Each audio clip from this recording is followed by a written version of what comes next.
The Swan Princess Christmas is an animated film from 2012. This is directed by Richard Rich. We have a screenplay by Brian Nissen, and we have a voice cast including Laura Bailey, Yuri Lowenthal, Jennifer Miller, Joseph Medrano, Sean Wright, David Lodge, and many others. Really great voice acting, definitely no issues there.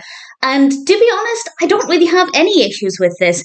The animation style took a little bit of getting used to. It's not my favourite style, but actually, after maybe 15-20 minutes, I'm plucking that number out of nowhere. But after a small chunk of minutes, it wasn't too bad and I kind of got used to it. The narrative, I quite like. This is the fourth Swan Princess film.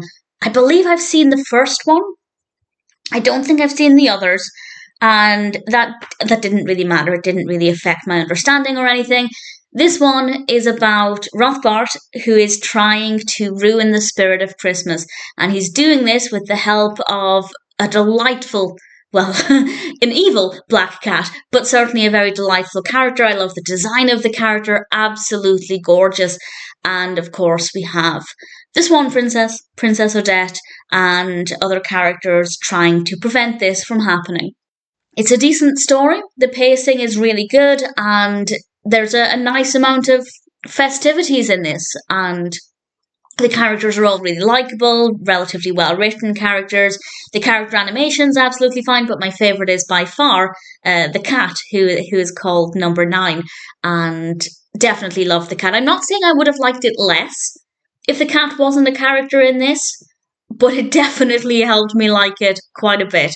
So I'm quite happy with it. I probably wouldn't watch it again, and I would say it's probably more of a children's film than a family animation. But I enjoyed it well enough at 32 years, so that's not necessarily the case. As I said, I haven't seen all of the Swan Princess films that came before this. I don't know if it would have enhanced my experience, but certainly I didn't feel like I was lacking in any relevant knowledge. I was able to follow the story well enough. And actually, having said that, I have just read on Wikipedia, I haven't read the entire article, but it did just catch my attention that Wikipedia says, chronologically, it is revealed that this takes place after the first film, but before the second film. So I guess that makes sense as to why I didn't feel like there were any gaps in my knowledge to understand this. Decent film. The animation took a bit of getting used to, but in general, not too bad. Likeable characters, really good narrative. If it sounds like it would appeal to you, then I'm happy to recommend it.